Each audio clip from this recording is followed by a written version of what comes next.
Lección 1. Para el 7 de octubre de 2017. El apóstol Pablo en Roma. Sábado 30 de septiembre. Para memorizar. Primeramente doy gracias a mi Dios mediante Jesucristo con respecto a todos vosotros, de que vuestra fe se divulga por todo el mundo. Romanos 1:8. Para quien estudia la epístola de Romanos, es importante comprender el contexto histórico del libro. El contexto siempre es crucial cuando se trata de interpretar la palabra de Dios. Debemos conocer y comprender las cuestiones que se abordaban. Pablo le escribe a un grupo específico de cristianos, en un momento específico y por una razón específica. Si sabemos el por qué, nos beneficiaremos enormemente en nuestro estudio. Así que, retrocedamos en el tiempo. Remontémonos a la Roma del siglo I y convirtámonos en miembros de la congregación allí. Y luego, como miembros de iglesia del siglo I, escuchemos a Pablo y las palabras que el Espíritu Santo le dio para que las transmitiera a los creyentes de Roma. Con todo, por más que las cuestiones inmediatas que abordó Pablo fueran locales, los principios que las sustentan, en este caso, la pregunta de cómo se salva una persona, son universales. Sí, Pablo le hablaba a un grupo específico de gente, y sí, tenía un tema específico en mente cuando escribió la carta. Pero, como sabemos, muchos siglos después, en una época y un contexto totalmente diferentes, las palabras que escribió fueron tan relevantes para Martín Lutero como lo fueron para Pablo cuando las escribió. Y también son relevantes para nosotros hoy. Domingo 1 de octubre. La carta del apóstol Pablo. Romanos 16, 1 y 2 indica que Pablo probablemente haya escrito Romanos en la ciudad griega de Cencrea, cercana a Corinto. El hecho de que Pablo mencione a Febe, que vivía en el Gran Corinto, establece ese lugar como el contexto probable para la epístola a los romanos. Uno de los propósitos de establecer la ciudad de origen de las epístolas del Nuevo Testamento es determinar la fecha de la carta. Debido a que Pablo viajaba mucho, conocer su ubicación en un momento determinado nos da una pista de la fecha. Pablo fundó la iglesia de Corinto en su segundo viaje misionero, de 49 a 52 después de Cristo. Ver Hechos 18, 1 al 18. En su tercer viaje, de 53 a 58 después de Cristo, visitó Grecia otra vez, Hechos 20, 2, 3, y recibió una ofrenda para los santos de Jerusalén cerca del final de su viaje. Romanos 15, 25, 26. Por lo tanto, la epístola a los romanos probablemente se escribió en los primeros meses del año 58 DC. ¿Qué otras iglesias importantes visitó Pablo en su tercer viaje misionero?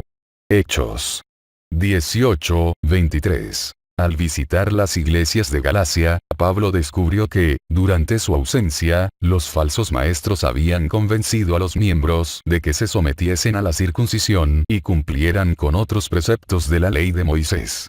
Por temor a que sus oponentes pudieran llegar a Roma antes que él, Pablo escribió una carta, Romanos, para evitar que ocurriera la misma tragedia en esa ciudad. Se cree que Pablo también escribió la epístola a los Gálatas desde Corinto, durante los 3 meses que estuvo allí en su tercer viaje misionero, quizá poco después de llegar. En su epístola a los Romanos, Pablo expuso los grandes principios del Evangelio. Declaró su posición respecto de las cuestiones que perturbaban a las iglesias judías y gentiles, y mostró que las esperanzas y las promesas que habían pertenecido una vez especialmente a los judíos se ofrecían ahora también a los gentiles. Hechos de los Apóstoles 300.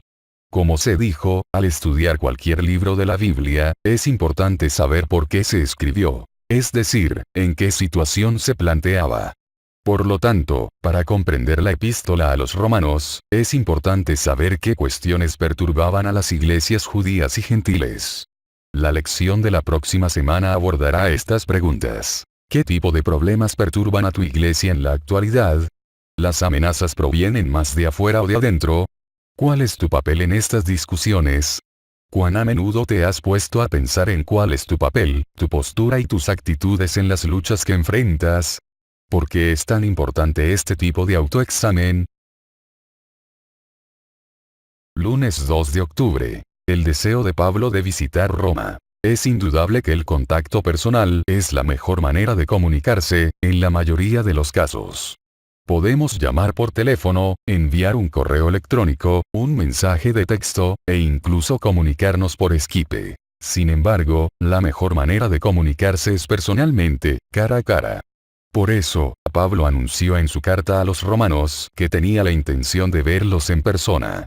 Quería que supieran que iría, y por qué. Lee Romanos 15, 20 al 27. ¿Qué razones da Pablo por no haber visitado Roma antes? ¿Qué lo motivó a ir en ese momento? Según su razonamiento, ¿cuán importante era la misión para él? ¿Qué podemos aprender sobre la misión y la testificación con estas palabras de Pablo? ¿Qué comentario interesante e importante hace Pablo en Romanos 15, 27 sobre los judíos y los gentiles? El gran misionero a los gentiles se sentía constantemente impulsado a llevar el evangelio a lugares nuevos, y dejaba que otros trabajaran en lugares donde ya se había establecido el evangelio.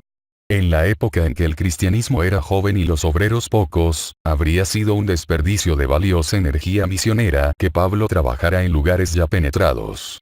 Él dijo: y de esta manera me esforcé a predicar el evangelio, no donde Cristo ya hubiese sido nombrado, para no edificar sobre fundamento ajeno, sino, como está escrito, aquellos a quienes nunca les fue anunciado acerca de él, verán, y los que nunca han oído de él, entenderán. Romanos 15, 20, 21. El propósito de Pablo no era establecerse en Roma. Su objetivo era evangelizar España. Esperaba obtener el apoyo de los cristianos de Roma para este emprendimiento. ¿Qué principio importante podemos discernir, en relación con el tema de la misión, del hecho de que Pablo haya buscado ayuda de una iglesia establecida para evangelizar un lugar nuevo? Vuelve a leer Romanos 15, 20 al 27. Presta atención al deseo que tenía Pablo de servir. ¿Qué te motiva a ti en lo que haces? ¿Cuánta disposición a servir tienes? Martes 3 de octubre. Pablo en Roma. Cuando llegamos a Roma, el centurión entregó los presos al prefecto militar, pero a Pablo se le permitió vivir aparte, con un soldado que le custodiase. Hechos 28, 16. ¿Qué nos dice este versículo sobre el modo en que, finalmente, Pablo llegó a Roma? ¿Qué lección podemos sacar de las cosas inesperadas e indeseadas que tan a menudo se nos cruzan en el camino? Sí, Pablo finalmente llegó a Roma, pese a que fue como prisionero. Con cuánta frecuencia nuestros planes no salen como anticipábamos ni esperábamos, ni siquiera los concebidos con las mejores intenciones. Pablo llegó a Jerusalén al final de su tercer viaje misionero con su ofrenda para los pobres, que había recolectado entre las congregaciones de Europa y de Asia Menor. Pero, le esperaban acontecimientos inesperados. Lo arrestaron y lo encadenaron. Después de estar preso por 2 años en Cesarea, apeló al César. Unos 3 años después de su arresto, llegó a Roma, y no de la manera en que, seguramente, había pensado cuando le escribió a la iglesia romana sobre su intención de visitarla. ¿Qué nos dice Hechos 28, 17 al 31 acerca del tiempo que pasó Pablo en Roma? Más aún, ¿qué lección podemos aprender de esto? No por los discursos de Pablo, sino por sus prisiones, la atención de la corte imperial fue atraída al cristianismo. En calidad de cautivo, rompió las ligaduras que mantenían a muchas almas en la esclavitud del pecado. No solo esto, sino también, como Pablo declaró, muchos de los hermanos en el Señor, tomando ánimo con mis prisiones, se atreven mucho más a hablar la palabra sin temor. Filipenses 1, 14. ¿Cuántas veces has vivido giros inesperados en tu vida que, al final, resultaron ser buenos? Ver Filipenses 1, 12. ¿De qué modo esas experiencias acrecientan tu fe y te ayudan a confiar en Dios en aquellas cosas de las que no parece haber salido nada bueno? Miércoles 4 de octubre. Los santos de Roma. Este es el saludo de Pablo a la iglesia de Roma. A todos los que estáis en Roma, amados de Dios, llamados a ser santos. Gracia y paz a vosotros, de Dios nuestro Padre y del Señor Jesucristo. Romanos 1, 7. ¿Qué principios de verdad, de teología y de fe podemos obtener de estas palabras? Amados de Dios. Si bien es cierto que Dios ama al mundo, Dios ama especialmente a los que lo han elegido, aquellos que han respondido a su amor. Lo vemos en la esfera humana. Amamos de una manera especial a los que nos aman. Con ellos hay un intercambio de afecto mutuo. Y el amor exige respuesta. Cuando no se recibe respuesta, el amor no alcanza su máxima expresión. Llamados a ser santos. En algunas traducciones, la frase hacer está en cursiva. Esto quiere decir que los traductores han añadido esas palabras. Sin embargo, el significado queda intacto si omitimos estas palabras. Al omitirlas, nos queda la expresión llamados santos. Es decir, declarados santos. Santos es la traducción del griego agioi, que literalmente significa sagrados. Y sagrado significa dedicado. Un santo es alguien que ha sido apartado por Dios. Todavía puede tener un largo camino por recorrer en la santificación, pero el hecho de que esta persona haya escogido a Cristo como Señor es lo que lo declara santo, según el significado bíblico del término. Pablo dice que fueron llamados a ser santos. ¿Quiere decir esto que algunos no son llamados? ¿De qué modo Efesios 1, 4, Hebreos 2, 9 y 2 de Pedro 3, 9 nos ayudan a entender lo que Pablo quiere decir? La buena nueva del Evangelio es que la muerte de Cristo fue universal. Fue para todos los seres humanos. Todos han sido llamados a ser salvos en Él, llamados a ser santos incluso antes de la fundación del mundo. La intención original de Dios era que toda la humanidad hallara salvación en Jesús. El fuego final del infierno era solo para el diablo y sus ángeles, Mateo 25, 41. El hecho de que algunos no aprovechen lo que se les ofrece no opaca la maravilla del regalo, así como alguien que hace una huelga de hambre en un mercado tampoco opaca las maravillosas bondades que se encuentran allí. Incluso antes de la fundación del mundo, Dios te llamó a tener salvación en Él. ¿Por qué no debes permitir que nada, absolutamente nada, te impida aceptar ese llamado?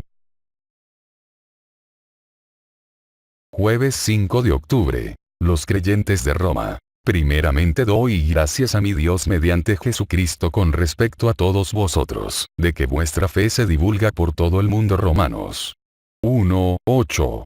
No se sabe cómo se estableció la congregación de Roma. La tradición de que la iglesia fue fundada por Pedro o por Pablo carece de fundamento histórico.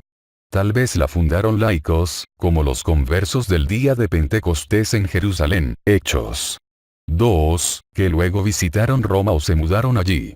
O quizás, en algún periodo posterior, los conversos que se mudaron a Roma dieron testimonio de su fe en esa capital mundial. Es asombroso que, en apenas unas pocas décadas después del Pentecostés, una congregación que aparentemente no había recibido ninguna visita apostólica fuese tan ampliamente conocida. A pesar de la oposición, 20 años después de la crucifixión de Cristo, había una iglesia viva y ferviente en Roma. Esa iglesia era fuerte y fervorosa, y el Señor obraba en favor de ella. Comentarios de Elena G. de White, Comentario Bíblico Adventista, tomo 6, página 1067. Probablemente aquí el término fe incluye el sentido más amplio de fidelidad. Es decir, fidelidad a la nueva forma de vida que habían descubierto en Cristo. Lee Romanos 15, 14. ¿De qué forma describe Pablo a la iglesia de Roma? Aquí encontramos tres elementos que Pablo considera dignos de mención en la experiencia de los cristianos romanos. Primero, llenos de bondad. ¿Dirían esto otras personas acerca de los nuestros? Al relacionarse con nosotros, es la abundancia de nuestra bondad lo que les llama la atención. Segundo, llenos de todo conocimiento. La Biblia enfatiza repetidamente la importancia de la iluminación, la información y el conocimiento. Se insta a los cristianos a estudiar la Biblia y a estar bien informados en cuanto a sus enseñanzas. Te daré un corazón nuevo quiere decir, te daré una mente nueva. Al cambio de corazón lo acompaña siempre una clara convicción del deber cristiano, y la comprensión de la verdad. Tercero, podéis amonestaros los unos a los otros. Nadie puede prosperar espiritualmente si está aislado de sus hermanos creyentes. Debemos ser capaces de alentar a los demás y, al mismo tiempo, recibir ánimo de otros. ¿Y tu iglesia local? ¿Qué reputación tiene? ¿Qué te dice tu respuesta acerca de tu iglesia local? Más aún, ¿de qué modo puedes ayudar a mejorar la situación si fuese necesario hacerlo? Viernes 6 de octubre. Para estudiar y meditar. La salvación de la humanidad no es el resultado de una idea divina de último momento o de una improvisación que se volvió necesaria debido a un giro inesperado de los acontecimientos después del surgimiento del pecado, sino que surge de un plan divino para la redención del hombre, formulado antes de la fundación de este mundo y arraigado en el eterno amor de Dios por la humanidad. Este plan abarca la eternidad pasada, el presente histórico y la eternidad futura.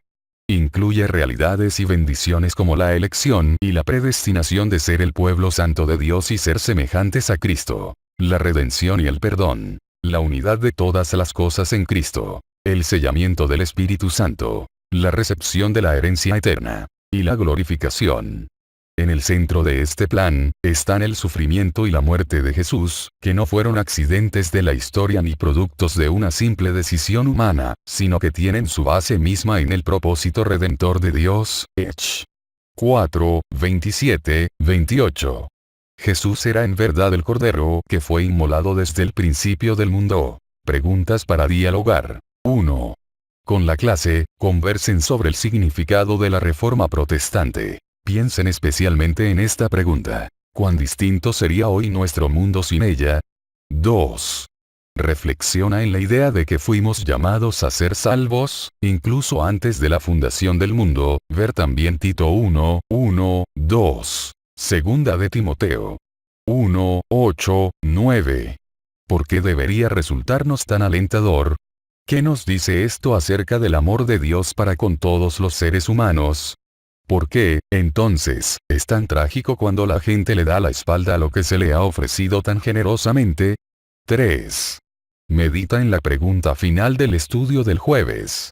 ¿De qué manera podría tu clase ayudar a mejorar la reputación de tu iglesia, si fuera necesario?